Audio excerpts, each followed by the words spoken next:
30 seconds and counting.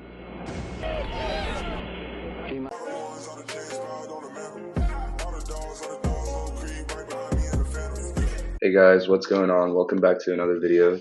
Today we'll be discussing Chet Holmgren. Today we are joined by a special guest, Nathan Fogg, the creator of the YouTube channel Tea and Rockets, which we'll link in the description below.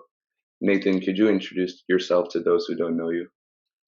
Yeah, Nathan Fogg. So I've been a Rockets fan for a while now, and I only really recently started covering the draft because obviously Houston's not really had much draft choices over the last few years. But my YouTube channel Tea and Rockets has like really in-depth breakdowns on Jaden Ivey and Shaden Sharp, and I'll probably do some stuff with whoever Houston picks. So I'm a really like big X's and O's and try to really get into the film. So it's kind of like my what I try to do. So, yeah, I'm looking forward to talking. Yeah, he definitely has some great stuff, and you guys should check it out. So we're going to go ahead and start with a question that is where the Rockets actually land Chet. Well, up until like this week, I would have said it's very unlikely. Once we got the number 3 pick, I just wasn't really considering Chet at all because like I just thought he would go number 1 or number 2 clearly. But I think Jake Fisher or someone was recently sort of mentioned that OKC is considering Jaden Ivey, so at number 2. So I've started to get a little bit excited that Chet could be available at Houston. I think it's very unlikely, but it's not like 100%. I think there's a chance. I don't think Houston will make a trade up or anything like that, but I think if Chet's there, then, and I think the reason why we haven't seen Paolo as mocked to Houston in the way that Jalen was last year, where it was very obvious Houston was like sending out all the signals that they were going to pick Jalen. I think Houston wants Paolo, but like they haven't quite made it as obvious just in case if Chet's there. Like I think if Houston knew Chet and Jabari were going, it would be a bit more obvious they were picking Paolo, whereas now it's kind of obvious because I think that's what's most likely to happen. But I think Houston would pick Chet if it. Hopefully that all makes sense. But I think Houston's not telegraphing too much because I think they know that if Chet's there, they'll pick him. That's just my opinion. Yeah, I mean, I definitely agree with that. Like, I still think the number 3 pick is still unknown and up in the air. But I'm just going to segue to another question about Chet. Is that a lot of players have entered the league with similar weight issues as Chet. So, like, is there any player that comes to mind other than maybe Giannis? Because I feel like that's the obvious one, where he just came into the NBA and improved on his weight and just became a better player. I think like Porzingis was pretty thin when he came into the league and then just kind of got into the weight room and became quite strong in his body. I don't think you can really project Chet to make the sort of Giannis kind of leap. Like Giannis is, I mean, if you look at the pictures from him in his rookie year, it's really incredible where he's come to. So, no, I mean, Kevin Durant was very skinny and still is skinny, but it's just about adding something to like your arms, just so you're not getting, I think half of it's just tiredness. It's like kind of like a boxer and you taking hits on the arm, it kind of tires your arms out. So I think it's about upper body strength in terms of just not getting pushed off your spots and being able to be a heavy usage offensive guy. Just about, I mean, he's in the weight room. I mean, if you listen to him, every time he does an interview, he's bringing up how much food he eats. So like, he's going to add on some muscle. Like, I mean, Rudy Gobert isn't a huge, he's not, huge like with muscles and stuff, but he added what he needed to be strong enough. So I think Chet can add like something where he's just strong enough to when you add it with the skill that he has and the competitiveness that he has.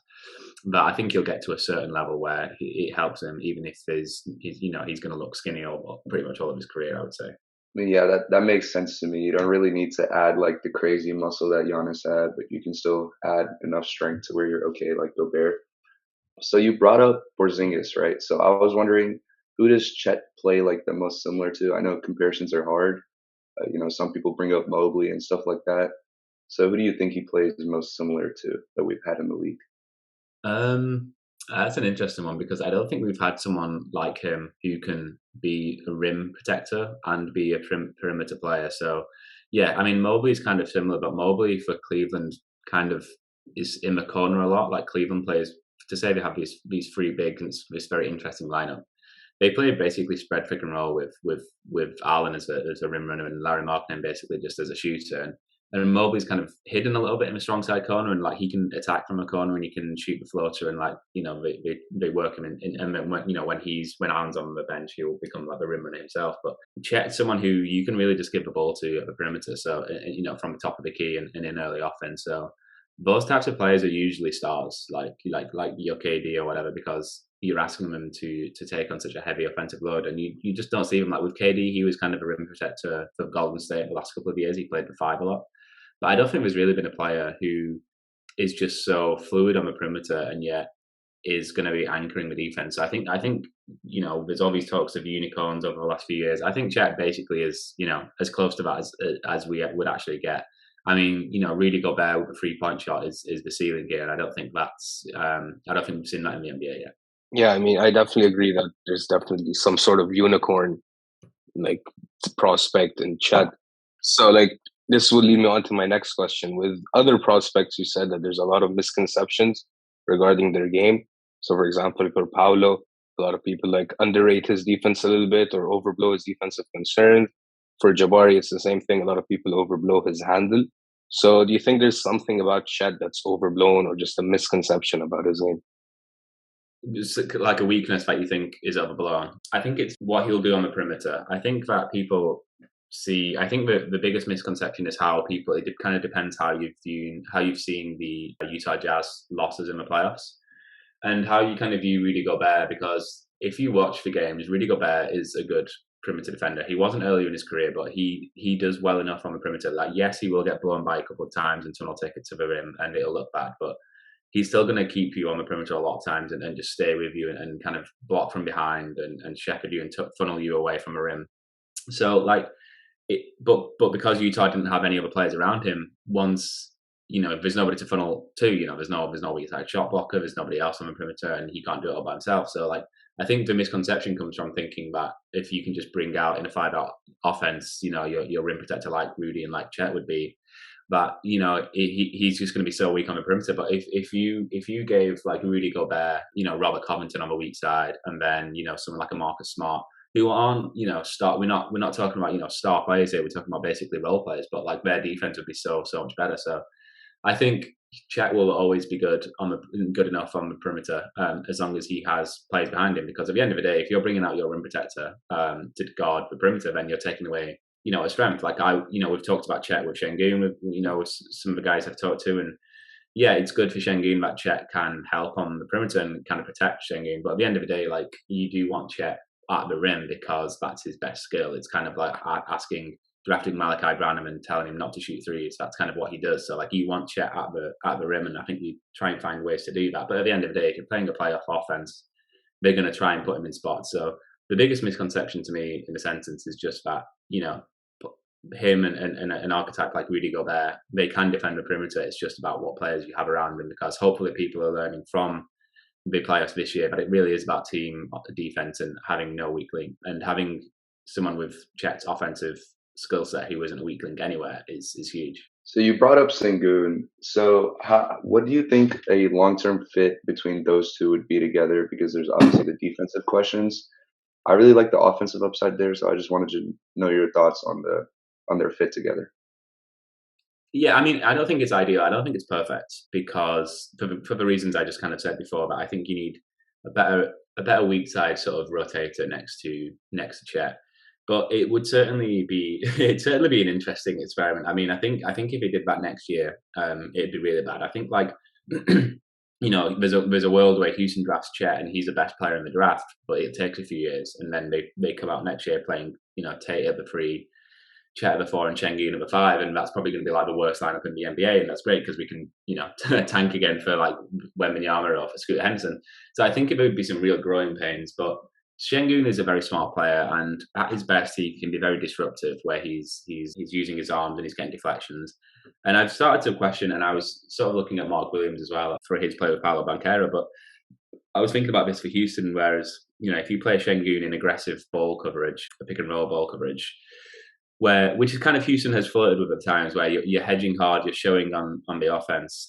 So he's coming really up high in the perimeter, which is what Şengün did in Turkey for Besiktas. He played high up, which obviously, exposes the back line. But if you have Chet on the back line, it covers so many more mistakes. So you can afford to play aggressive defense when you have, 7 foot, one of the best rim protectors in the league from day one behind you. So I think they can start experimenting more with Şengün on the perimeter, because of a moment, if he gets beat, there's really nobody behind him. I mean, who's the tallest guy other than Şengün when he's playing. It's probably, we saw some Christian Wood, but he's not a rim protector. But other than that, it's usually KJ or Jay Shantae, and KJ can block from a weak side, but he's not much of a rim protector just by himself, in terms of his positioning. So Chet will be a great sort of eraser at the rim for those mistakes, and I think it will allow Houston to afford Şengün to be much more aggressive and see what he can just junk up an offense and see if he can just be disruptive like he was at the start of the year, which I hope he gets back to.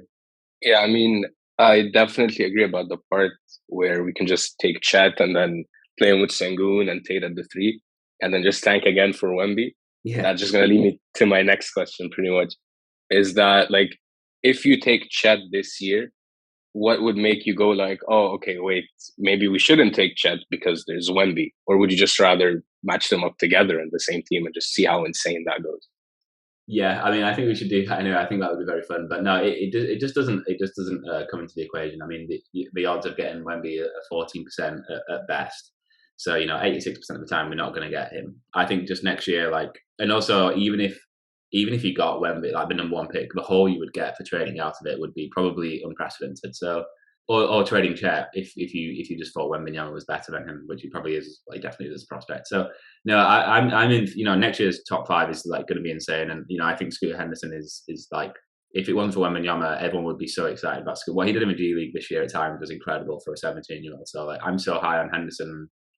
So and there's other guys, the Thompson twins. So it's not Wemby or bust to me at all. I think people are getting a bit carried away with him when there's so many other good players that if they were in this year's draft, I mean, I would draft Scooter Henderson now, even if I couldn't play him for another year. I would, if I could just draft Scooter Henderson now, but we had to store him in the G League, I would do that because he's that good and he's that much better than everyone else in this draft. So yeah, just be bad next year is kind of what I'm expecting, especially if we draft Chet, because I think he'll struggle early on, which is fine, which a lot of prospects do, like Jalen Green did. Yeah, I mean, that makes sense to me about the part where he comes in struggling a little bit, and it makes it easier for us to tank. So I had a question about Wood's future if Chet is drafted. There's some people saying you can still keep Wood, play the double big lineup or whatever. I wanted to know your thoughts.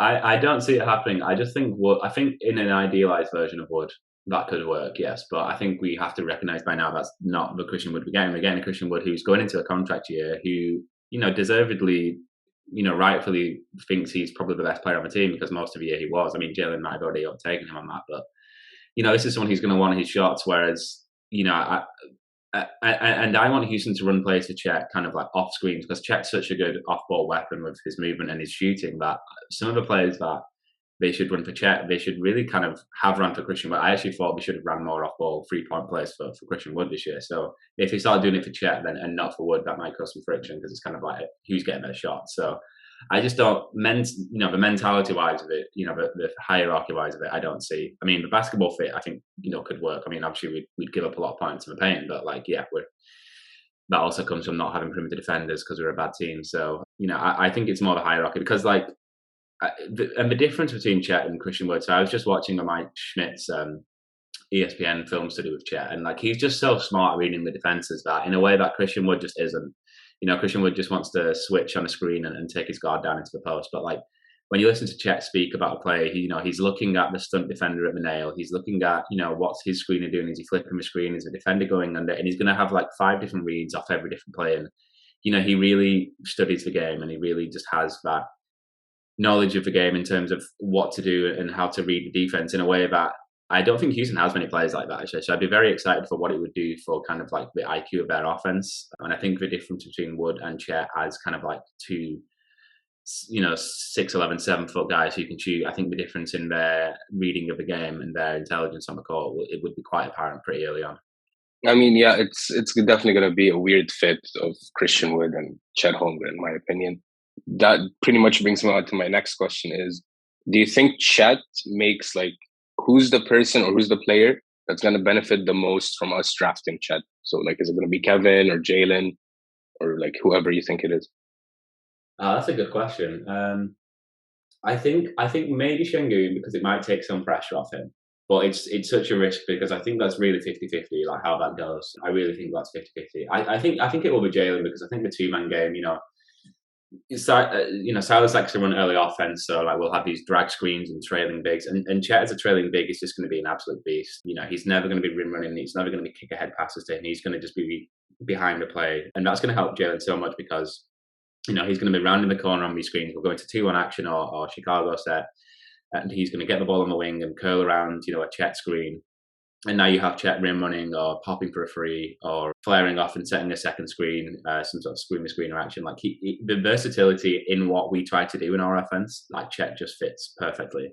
And I don't think we would really do much different in our offense to incorporate him, because we try to get into a set that's in the first sort of 6, 7, whatever seconds of bringing the ball up. So I think Jalen would really help him. It would really help with his spacing, which we need to get better at. And if he's playing with kind of Tate at the 4, which I think we will continue to play Tate, because I think Silas and Stone likes him. It allows Tate to be the only non-shooting, in a way that Christian Wood does as well. It allows Tate to be the only non-shooting player on the floor, unless Şengün starting, then it gets a bit tricky with playing Tate as well. Yeah, I think the spacing and the 2-man game with Jalen is what, empty corner pick and rolls, that type of thing. It's going to be very exciting to see. Yeah, that makes a lot of sense. So I see that you have Chet as the best prospect, and I was wondering what separates him from Paolo and Jabari for you. I've always had Chet 1, and I have Ivy 2, and then Paolo 3 and Jabari 4. I think for Chet that it's just I really see Chet as a high floor player in a way that most people I think don't. I think we see this real boom bust potential. But I really think like he's going to be a good rim protector, whatever he does, and he's going to be. I mean, if you look at Chet's 3-point shot, I mean, I think like 85% of his 3-point shots are unassisted, and then you look at Paolo, and it's like 85% of his 3-point shots are assisted, and Chet shoots like 6 or 7% there. They're all above the break. All his threes are like from the top of the key. They're not like easy corner shots. He has like he's arguably the best 3-point shooter in the draft, other than Jabari Smith. I mean, it's small sample because he's a one and done player, so it's all small sample. But he's always been a good shooter all of his career. So, I mean, if you look at 4s and 5s who can shoot, they're so valuable, even when they're not good defenders. So, like when you combine them with being a good defender, I just don't know if you've really seen that in the league. I mean, if you look at like a Karl Anthony Towns, where would he be in the league if he was a good defender? If he was a great defender, where would Christian Wood be if he was a great defender? Even with his size issues, if he was just a good instinctual help defender or could swat shots away at the rim and had that effort, like we haven't seen it yet. For all the unicorn talk, everything about the last 10 years of the draft, probably starting with like Porzingis in his draft, we just haven't seen like someone with Chet's size, with his skill, who's such a good shooter, who could be literally a 40% shooter in the NBA, and off the dribble, taking tough shots unassisted, and then be top. I think he could be defensive player of the year one day. So that's to me, it's not even a question that he's number one. It's just a question of where he goes, and like if Houston gets him, then I'm gonna be doing cartwheels in my house. Yeah, I feel like whoever we get, I'm just gonna be popping champagne either way at this point. I'm just happy for any one of those three. But yeah, I'm just gonna go to my last question here. And it's just a fun one, so it's not one like that's very complicated.